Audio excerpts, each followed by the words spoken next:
Have a holly jolly Christmas. It's the best time of the year. Well, I don't know if there'll be snow, but have a cup of cheer.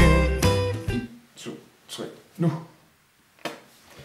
Det var godt nok ærgerligt. Ja, for mig.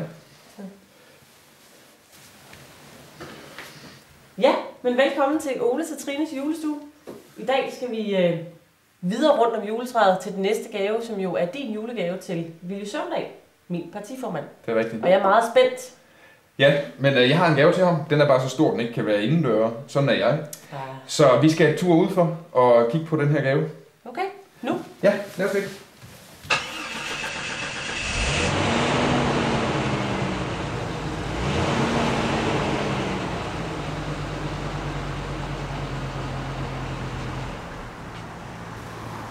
Ja.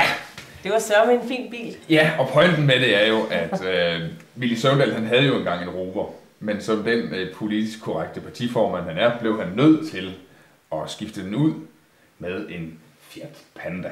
Og det er jo ikke en bil for mandfolk, så derfor så ved jeg, at han savner at køre rundt i en ordentlig bil, og derfor så vil jeg tilbyde ham det her, en times kørsel i en Land Rover, det er næsten en Rover, og så kan han igen udleve sin indre drengerøv, som jeg er sikker på, at han har noget af.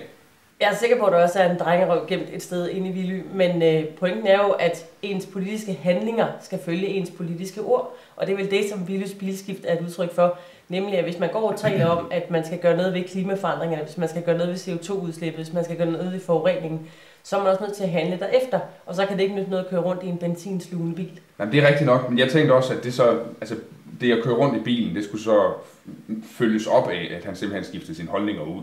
Fordi jeg synes, det er noget pjat, det her med. Du tror simpelthen ikke på klimaforandringer, menneskeskabte klimaforandringer? Jeg synes, der er meget koldt for øjeblikket, og jeg kunne godt bruge lidt mere varme.